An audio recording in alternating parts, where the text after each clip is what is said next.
Hi guys, Finding Neutral. Today we're going to go ahead and give my Trail125 a speed run as I finally have went over 600 miles an hour.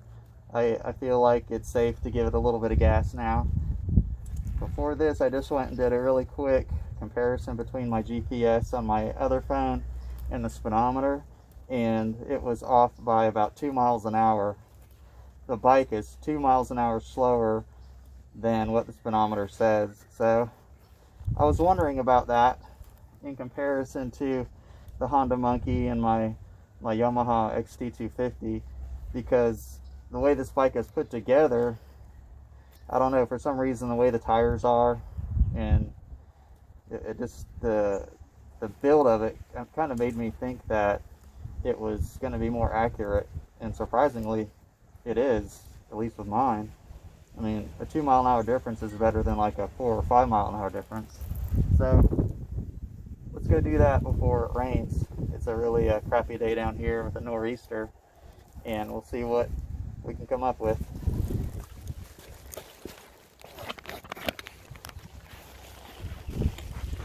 I am going to tell you the only modifications I've done to this bike are the O-ring chain, which from what I hear is something that slows it down, and I've added weight to it. If you take into consideration all the guards I got on it, I kind of went guard crazy with it.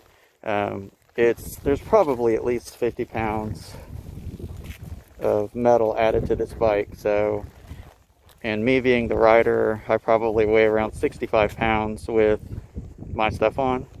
So you can factor that into the speed.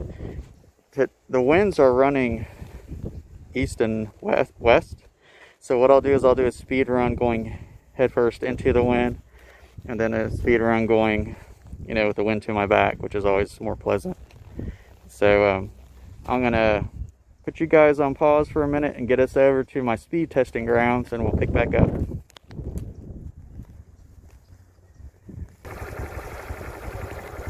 Alright guys, we made it.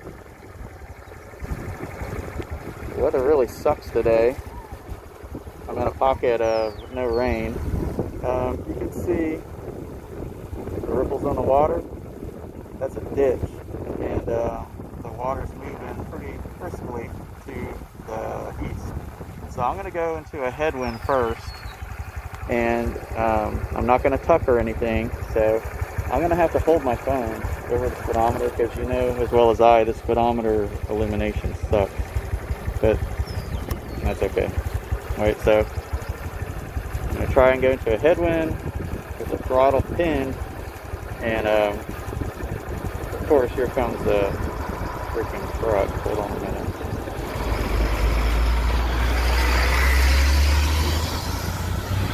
So we're going to have to wait for that truck to go, get out of the way, so stand by.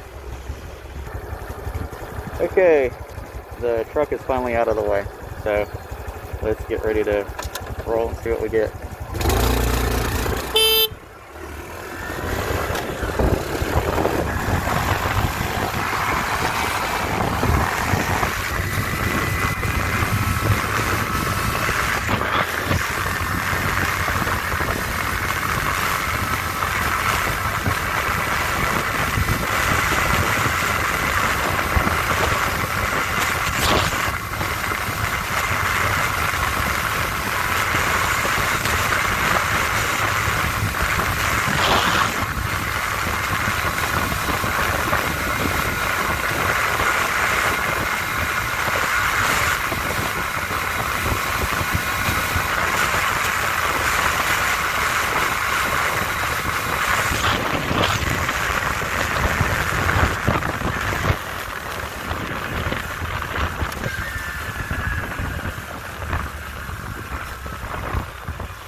So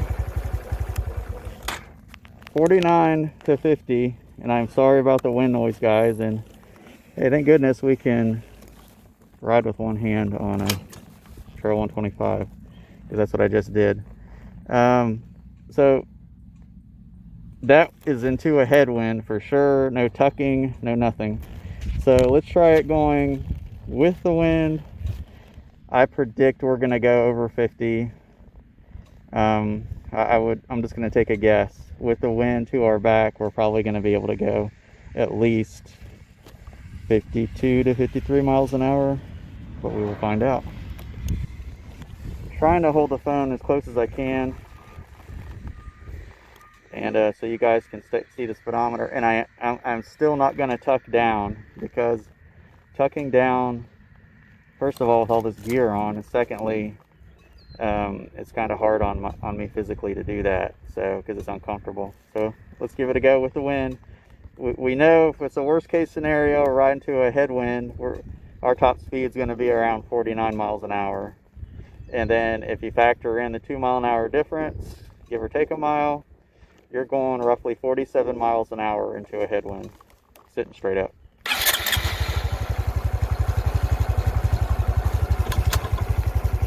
Now with the wind far back.